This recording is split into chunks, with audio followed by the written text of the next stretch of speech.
Hi guys welcome back to chat with Harini. என்னங்க நடக்குது இந்த செகண்ட் லவ் ஷோல?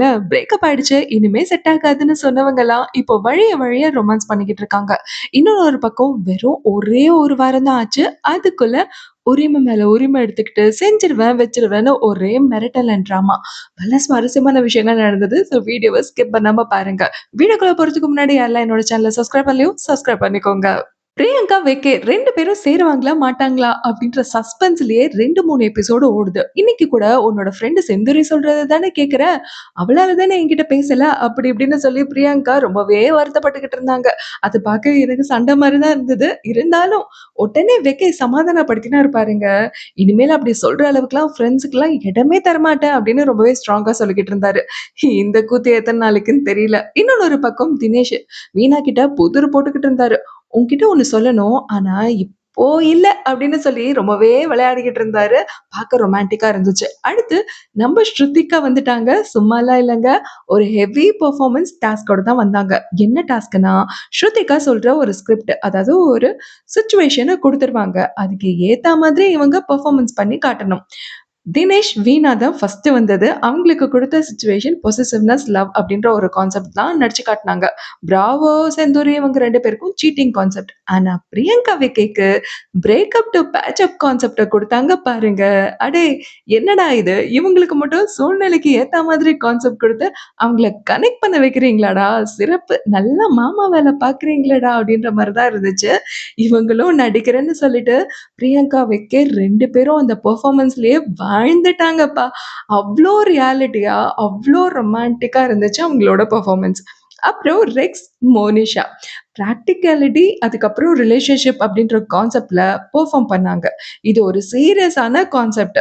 அங்க மோனிஷா ஹெவி பெர்ஃபார்மன்ஸ் குடுத்து நடிச்சுக்கிட்டு இருக்காங்க. ஆனா ரெக்ஸுக்கு ஒரே சிரிப்பு தாங்கல. சிரிப்ப அடக்கவே முடியாம ஒரு பெர்ஃபார்மன்ஸ் குடுத்து கான்செப்ட்டயே காமெடியா மாத்திட்டாரு. அதே மாதிரி அபித், நிவேதிதாக்கு love at first sight situation குடுத்திருந்தாங்க. அபித் இந்த பெர்ஃபார்மன்ஸ்க்கு போய் பிட் அடிச்சிருந்தாரு. இது ஸ்ருதிகா கண்டுபிடிச்சுட்டாங்க. கையில டயலாக்ஸ் எல்லாம் எழுதி வச்சிருந்தாருங்க. நெக்ஸ்ட் தேஜஸ், நேஹா இவங்களுக்கு குடுத்தது ஃபியர் கான்செப்ட். இதுல அவங்க டயலாக்ஸ் எல்லாம் கேட்கணுமே! அப்பப்பா! என்னென்ன சொல்றது? அவனுக்கு ஏதேதோ பயம் இருக்கும். ஆனா நம்ம நேஹாக்கு இருந்த பயம் பாருங்க. அப்பா! என்ன தெரியுமா சொன்னாங்க தேஜஸ் கிட்ட? "நீ ஒழுங்கா உன்னோட வேலையெல்லாம் செய்யறதே கிடையாது தேஜஸ். ஒழுங்கா டவல காய வைக்க மாட்டேங்கிற, நெயில் கட் பண்ண மாட்டேங்கிற, ஏன் அண்டர்வேர் கூட போட மாட்டேங்கிற" அப்படின்னு சொல்லி ரொம்பவே கவலைப்பட்டு சொல்லிட்டு இருந்தாங்க. அதுக்கு உடனே பீட்டர் மாமா தேஜஸ, "நான் முன்ன மாதிரிலாம் இல்ல நேஹான். நான் ரொம்ப மாறிட்டேன்" அப்படின்னு சொல்லி பொசுக்குன்னு அண்டர்வேர் போட்டிருக்கேன்னு அவுத்து காட்டிட்டாரு. ஐயோ! கான்செப்ட்ட இப்படி ஃபன்னா எடுத்துட்டு போயிட்டீங்களேடா! அப்படின்ற மாரி தான் இருந்துச்சு. Next Bravo. விக்கி கிட்ட கிளாரிஃபிகேஷன் கேட்டுக்கிட்டு இருந்தாரு. நீயும் பிரியங்காவும் என்ன ஸ்டேட்டஸ்ல இருக்கீங்க? ஃபார்வர்ட் பண்ண போறீங்களா? என்ன ஏதுன்னு போட்டு வாங்கிட்டு இருந்தாருன்னே சொல்லலாம். அதுக்கு விக்கி ப்ராசஸிங்ல தான போயிட்டு இருக்கு அப்படின்னு சொன்னாரா? அப்போ கூட விடலையே பிராவோ. டேய்! நீ தான் மறுபடியும் ட்ரை பண்ண மாட்டேன், செட் ஆகாதுன்னுலாம் சொன்னியேடா! அப்புறம் என்னடா? அப்படின்னு கேட்டாரு. ஆக்சுவலி வெக்கே பிரேக்கப் பண்ணிட்டா, பிராவோ பிரியங்கா கூட பேட்ச் அப் பண்ணிக்கலாம்ல. அதுக்கு தான் இவன ஆக்கப் போறோம். அப்புறம் நிவேதிதாக்கு ரொம்ப நாளா ஒரு விஷயம் உறுத்திட்டு இருந்திருக்கு போல. அதுக்கு காரணம் மோனிஷா தான். அது என்ன மேட்டர்ன்னா, மோனிஷா இருக்கும்போது அபித் வரமாட்டேங்கிறாரு, பேச மாட்டேங்கிறாரு அப்படின்ற ஒரு கன்சர்ன். இத பத்தி மோனிஷா கிட்ட நீ ஸ்ட்ரிக்ட்டா பேசியிருக்கணும். ஏன் நீ பேச மாட்டேங்கிற? நீ நார்மலா என்கிட்ட பேசு. நார்மலா என்கிட்ட இரு.